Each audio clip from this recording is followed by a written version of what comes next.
இன்றைக்கி காயல் சமையல் பகுதியில் நம்ம பார்க்க போகிறது எல்லாருக்குமே ரொம்ப ரொம்ப பிடிச்சமான உளுந்த வடை. இது எல்லாருக்குமே நார்மலாக எப்படி செய்கிறதுன்றது தெரியும்.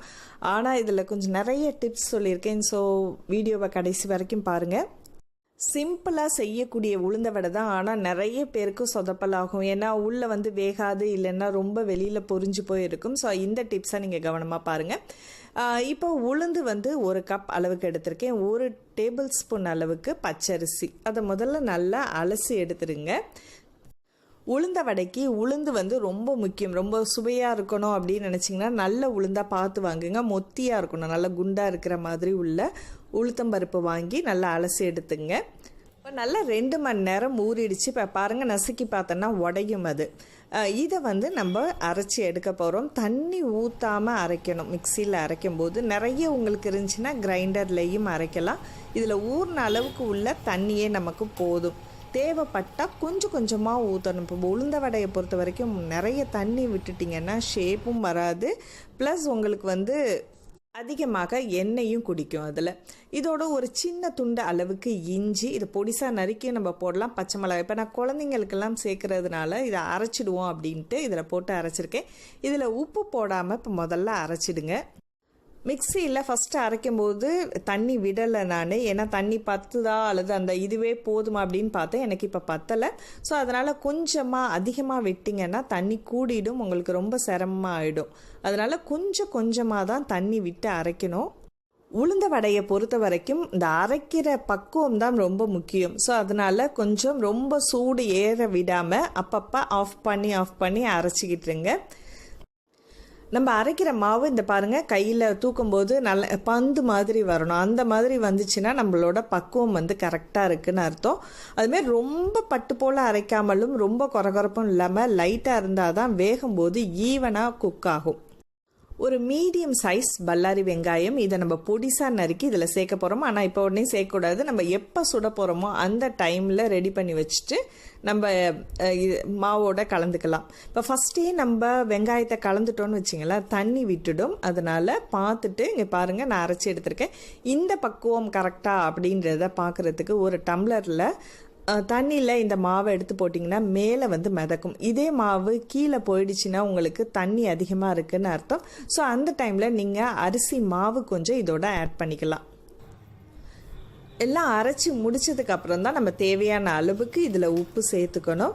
இதோட கொஞ்சமாக ஒரு 1/4 டீஸ்பூன் அளவுக்கு, ரொம்ப கம்மியாக சோடா உப்பு சேர்த்தா முறுமுறுப்பு உங்களுக்கு கிடைக்கும். நீங்கள் இதை அதிகமாக சேர்த்துட்டாலும் எண்ணெய் குடிக்க ஆரம்பிச்சிடும். இப்போ தான் பொடிசாக நறுக்கி வச்சிருக்கிற வெங்காயம் இதில் நான் சேர்க்குறேன். நீங்கள் பச்சை மிளகாவையும் இதோட சேர்த்துக்கலாம் பொடிசாக நறுக்கி. நான் ஏற்கனவே அரைச்சிட்டேன் நான் இதில், ஏன்னா குழந்தைங்கள்லாம் இருக்கிறதுனால அதுக்கு வாயில் தட்டுப்படும்ட்டு. கருவேப்பிலையே இந்த மாதிரி கிள்ளி ஒரு கொத்தாக போட்டுங்க. இதோட மிளகு கூட சில பேர் சேர்த்துப்பாங்க, விருப்பப்பட்டால் நீங்கள் இதில் சேர்த்துக்கலாம். இப்போ நீங்கள் சுட போகிற டைமில் தான் வெங்காயத்தெல்லாம் நீங்கள் சேர்க்கணும். அது முன்னாடியே சேர்த்துட்டிங்கன்னா உங்களுக்கு ரொம்ப தண்ணி விட்டு போயிடும். இது நீங்கள் ஃப்ரிட்ஜில் கூட ஸ்டோர் பண்ணி வைக்கலாம். வைக்கிறதா இருந்தால் வெங்காயம் சேர்க்காமல் பாதி மாவை எடுத்து ஃப்ரிட்ஜில் வச்சுட்டு மறுநாள் எடுத்து யூஸ் பண்ணிக்கலாம், வெங்காயம் மட்டும் சேர்த்துட்டு.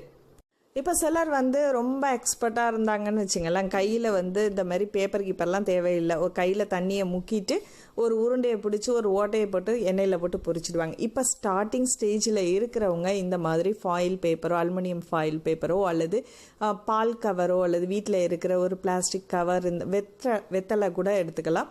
ஸோ அதில் இந்த மாதிரி கையில் கொஞ்சோண்டு தண்ணியை முக்கிட்டு ஒரு சின்ன உருண்டை பால் சைஸ் அளவுக்கு எடுத்துட்டு இதில் நம்ம உளுந்த வடை ஷேப் மாதிரி பண்ணி நம்ம சூடான எண்ணெயில் போட்டு எடுத்துடலாம். இப்போது அடுத்ததும் நான் உங்களுக்கு பண்ணி காமிக்கிறேன். இந்த மாதிரி கையில் கொஞ்சோண்டு மாவை எடுத்துட்டு இந்த மாதிரி உருண்டை பிடிச்சிட்டு நீங்கள் கொஞ்சமாக தண்ணியில் டிப் பண்ணிங்க அப்போ தான் உங்களுக்கு கரெக்டான ஷேப் உங்களுக்கு வரும்.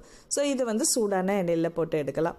இப்போ இந்த உளுந்த வடை ரொம்ப ஹெல்த்தியானது. சாதாரணமாக நினைக்காதீங்க. இது சும்மா செஞ்சு ஈவினிங் ஸ்நாக்ஸாக சாப்பிட்றோன்றதை விட குழந்தைங்கள் கூட இதை நீங்கள் கொடுக்கலாம். ஒரு 7-8 மாதம் உள்ள குழந்தைங்கள் கூட தாராளமாக கொடுக்கலாம். வெங்காயம், பச்சை மிளகாய் அந்த மாதிரி சேர்க்காம வெறும் உளுந்தை மட்டும் எடுத்து இந்த மாதிரி குழந்தைங்களுக்கு செஞ்சு கொடுக்கலாம். இப்போ சூடான எண்ணெயில் நம்ம செஞ்சு வச்சுருக்கிற உளுந்த வடையை இதெல்லாம் நம்ம போட்டலாம். ரொம்ப நெருக்கி போடாமல் கொஞ்சம் கேப் இருக்கட்டும். எண்ணெயும் கொஞ்சம் அதிகமாக இருக்கட்டும். ஏன்னா உளுந்த வடை முழுகிற அளவுக்கு இருக்கணும். அடுப்பை வந்து அப்பப்போ சிம்மில் வச்சு நீங்கள் ஹைலையும் வைக்கணும், கொஞ்சம் நேரம் சிம்லேயும் வைக்கணும். ரொம்ப ஹைலேயே வச்சுக்கிட்டு இருந்தீங்கன்னா வெளியில் மட்டும்தான் பொரிஞ்சிக்கிட்டு இருக்கும், உள்ளே வந்து பொரியாது. இங்கே பாருங்கள், நல்ல ஒரு இதில் இருந்தால் தான் மாவு வந்து உளுந்த வடை வந்து நல்லா உப்பிக்கிட்டு வரும். சப்போஸ் ரெண்டு பக்கமும் ப்ரௌன் ஆன உடனேயும் நம்ம எடுத்து வச்சிடலாம். இந்த மாதிரி நம்ம அரிசி மாவு சேர்க்கும் போது கிறிஸ்பி வந்து அதிகமாக இருக்கும், நிறைய நேரத்துக்கும் இருக்கும். சில பேர் ரவை கூட இதோட சேர்த்துப்பாங்க லாஸ்ட்டில், அது கொஞ்சம் டேஸ்ட் டிஃப்ரெண்ட்டாக இருக்கிற மாதிரி இருக்கும். இப்போ அந்த இது ரெடி ஆகிடுச்சு. உளுந்த வடை மட்டும் தனியாக சாப்பிட்றத விட கூட சட்னி வச்சு சாப்பிடும்போது ரொம்ப நல்லாயிருக்கும். தேங்காய் சட்னி நார்மலாக அரைக்கிறது தான். தேங்காய் ஒரு குத்து அளவுக்கு எடுத்திருக்கேன். அதோட தேவையான அளவுக்கு சின்ன துண்டு இஞ்சி, 2 பச்சை மிளகாய் கார தேவைக்கு, பொட்டுக்கடலை 2 டேபிள் ஸ்பூன், உப்பு தேவையான அளவுக்கு, கொஞ்சோண்டு புளி, இதை வச்சு கொஞ்சம் தண்ணி ஊற்றி மிக்சியில் அரைச்சி எடுத்துட்டா போதும். சுவையான சட்னி ரெடி ஆகிடுச்சு. இதை தாளிக்கணுன்றது அவசியம் இல்லை. இது ஈவினிங் டைமில் டீயோட சாப்பிட்றதுக்கோ அல்லது கெஸ்ட் வந்துட்டாங்களா ஈவினிங் வரப்போகிறாங்க அப்படின்னிங்கன்னா மதியானம் இதை ரெடி பண்ணிடலாம்.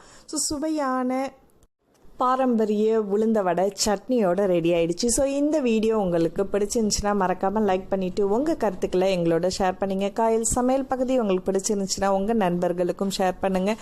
அடுத்த ஒரு இன்ட்ரெஸ்டிங்கான வீடியோவில் சந்திப்போம். நன்றி.